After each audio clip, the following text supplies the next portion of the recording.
ہم بات کرنے جا رہے ہیں ریلیف کے بارے میں، اور یہ خاص طور پہ وزیر اعظم پاکستان کی ہدایت، ان کی گائیڈنس، ان کی انسٹرکشن پہ یہ ریلیف جو ہے وہ پرووائڈ کی جا رہی ہے۔ تو میں سب سے کہوں گا کہ اس پہ ذرا متوجہ ہوں۔ سب سے پہلے تنخواہ دار طبقے کے لیے ریلیف۔ وزیر اعظم شہباز شریف کی حکومت سرکاری اور نجی تنخواہ دار طبقے کی مشکلات سے آگاہ ہے۔ وزیر اعظم پاکستان کی ہدایت پر آج مجھے یہ اعلان کرتے ہوئے خوشی محسوس ہو رہی ہے کہ ہماری حکومت نے آمدنی کی 4 سلیبز کے تنخواہ دار افراد کو ریلیف فراہم کرنے کا فیصلہ کیا ہے۔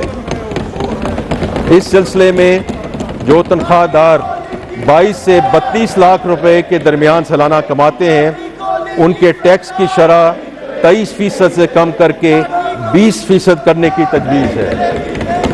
32 سے 41 لاکھ روپے کے درمیان آمدن والے تنخواہ داروں کے لیے ٹیکس کی شرح 30% سے کم کر کے 25% کرنے کی تجویز ہے۔ 41 سے 56 لاکھ آمدن والوں کے لیے انکم ٹیکس کی شرح 35% سے کم کر کے 29% کرنے کی تجویز ہے۔ اسی طرح 56 لاکھ سے 70 لاکھ روپے تک تنخواہ حاصل کرنے والوں کے لیے ٹیکس کی شرح 35% سے کم کر کے 32% کرنے کی تجویز ہے۔ جناب اسپیکر، یہ صرف یہاں تک محدود نہیں ہے۔ تنخواہ پر عائد ٹیکس کی شرحوں میں کمی نے ایک اور اہم ریلیف قدم اٹھاتے ہوئے تنخواہ دار طبقے پر عائد سرچارج کو بھی ختم کرنے کا فیصلہ کیا ہے۔ یہ ایک درینہ مطالبہ تھا اور حکومت کو بھی اس امر کا احساس تھا، اس لیے ہم نے پچھلے بجٹ میں اس سرچارج کی شرح کو 10% سے 9% کیا، اور اب اس سرچارج کو مکمل طور پر ختم کرنے کی تجویز ہے۔ ان اقدامات سے وزیر اعظم شہباز شریف کی حکومت نے تنخواہ دار طبقے پر بوجھ کم کرنے کا اپنا آج وعدہ پورا کیا ہے۔ جناب اسپیکر، سپر ٹیکس کی شرح میں کمی۔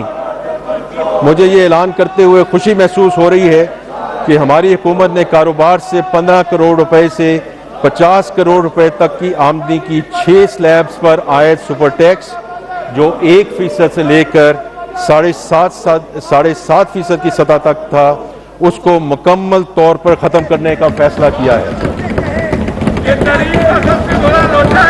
اسی طرح 50 کروڑ روپے سے زائد آمدنی پر سپر ٹیکس کی شرح 10% سے کم کر کے 8% کرنے کی تجویز ہے۔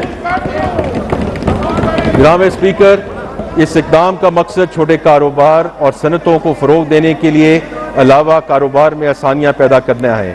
یہاں میں کہتا چلوں کہ آج جب ہم نے یہ تجاویز کیبنٹ میں پیش کی تو پرائم منسٹر صاحب کی طرف سے اور کیبنٹ کی طرف سے ہمیں یہ ہدایت ملی ہے کہ ہم ایکسپورٹرز پہ سپر ٹیکس کو مکمل طور پہ ختم کر دیں۔ تو ہم انشاءاللہ اس کو آگے لے کر جائیں گے اور اس بجٹ کے دوران اس کو فنشنگ لائن کے تھرو لے کر جائیں گے۔ میں صرف کہنا چاہتا ہوں کہ یہ اس کا اطلاق بینکوں، تیل اور گیس تلاش کرنے والی کمپنیوں اور فرٹیلائزر کمپنیوں پر موجودہ جو سرچارج ہے وہ برقرار رہے گا۔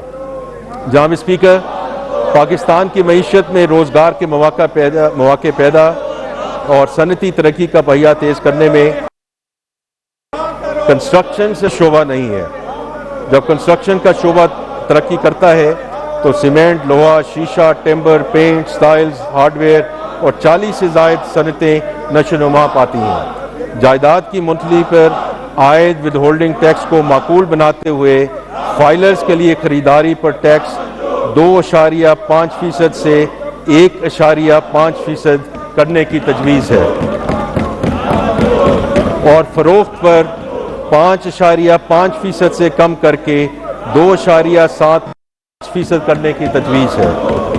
ہمیں امید ہے کہ اس اقدام سے کنسٹرکشن کی سرگرمیاں زور پکڑیں گی اور تعمیرات کا شعبہ نشو و نما پائے گا۔ ڈیجیٹل معیشت پاکستان کا سب سے تیزی سے بڑھتا ہوا برآمدی شعبہ ہے۔ جیسے کہ آپ کو معلوم ہے، کل میں نے اکنامک سروے میں بھی بات کی کہ اس وقت تک $3.8 بلین کی آئی ٹی ایکسپورٹ سروسز ہو چکی ہیں، اور انشاءاللہ before the year is out the IT export is going to be close to $4.5 billion. Pakistan کا آئی ٹی اور آئی ٹی سے متعلقہ خدمات کا شعبہ اور ہمارے free lancers, soft where houses اور ڈیجیٹل ایکسپورٹرز ہمارا احساسہ ہیں۔ آئی ٹی برآمدات کی آمدنی پر 0.25% ایف ٹی آر کی رعایت 30 جون 2026 یعنی کہ ابھی کچھ دنوں میں ختم ہونے والی تھی۔ وزیر اعظم کی خاص ہدایت اور اس شعبے کی ترقی میں دلچسپی اور حکومت کی محنت سے پیدا کردہ مالی گنجائش کی بدولت اس رعایتی نظام کو مزید 3 سال کے لیے یعنی کہ 30 جون 2029 تک جاری رکھنے کی تجویز ہے۔ اس اقدام سے ہماری آئی ٹی برآمدات بڑھیں گی اور نوجوانوں کو اس شعبے کے جانب راغب ہونے کی تحریک ملے گی۔ جناب اسپیکر، جیسے کہ آپ کو معلوم ہے، ایکسپورٹ سیکٹر ہماری معیشت کی گروتھ کی ضمانت بننے والا زر مبادلہ کے حصول کا ایک بڑا ذریعہ ہے۔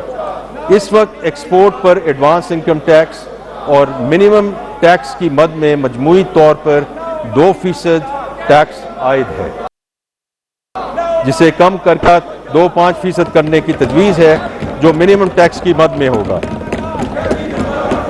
اس کے علاوہ جناب اسپیکر، اس وقت ملک میں بینکوں کے جاری کردہ کریڈٹ یا ڈیبٹ کارڈ کے بیرون ملک استعمال پر ہر ٹرانزیکشن پر 5% ود ہولڈنگ ٹیکس دینا پڑتا ہے۔ اس ٹیکس کی وجہ سے رقم کی منتقلی کے لیے غیر روایتی ذرائع کے استعمال کا رجحان بڑھ رہا ہے، جس کی حوصلہ شکنی کے لیے ود ہولڈنگ ٹیکس کی شرح کو 0.5% کرنے کی تجویز ہے، تاکہ اس معمول کی فائنینشیل ٹرانزیکشن کی سطح پر لایا جا سکے اور معیشت کو دستاویزی بنانے کی حکومتی کوششوں کو تقویت مل سکے۔ جناب اسپیکر، غیر ملکی اثاثے رکھنے پر کیپٹل ویلیو ٹیکس ختم کرنے کی تجویز ہے۔ یہ ٹیکس غیر ملکی اثاثے ظاہر کرنے کی حوصلہ شکنی کا باعث بن رہا تھا، جو اس ٹیکس کے بنیادی مقصد کے منافی ہے۔ ظاہر کیے جانا والا اثاثہ ایک دستاویزی اثاثہ ہوتا ہے جس پر ٹیکس عائد ہوتا ہے۔ اس ٹیکس کو ختم کرنے سے پاکستانیوں کو اپنے غیر ملکی مالیاتی حیثیت ریکارڈ پر لانے کی حوصلہ افزائی ہوگی، جس سے کمپلائنس، ڈاکومنٹیشن اور افزائی ریونیو کا حصول ممکن ہوگا۔ جناب اسپیکر، خواتین کی صحت کے لیے ضروری اشیاء مثلاً سینیٹری پیڈز اور متعلقہ اشیاء روزمرہ زندگی کی ضروریات ہیں جو خواتین کی صحت اور معاشرتی سرگرمیوں میں بھرپور شرکت کے لیے لازم ہے۔ اس لیے سینیٹری پیڈز اور متعلقہ اشیاء پر ٹیکس کے خاتمہ کی تجویز ہے۔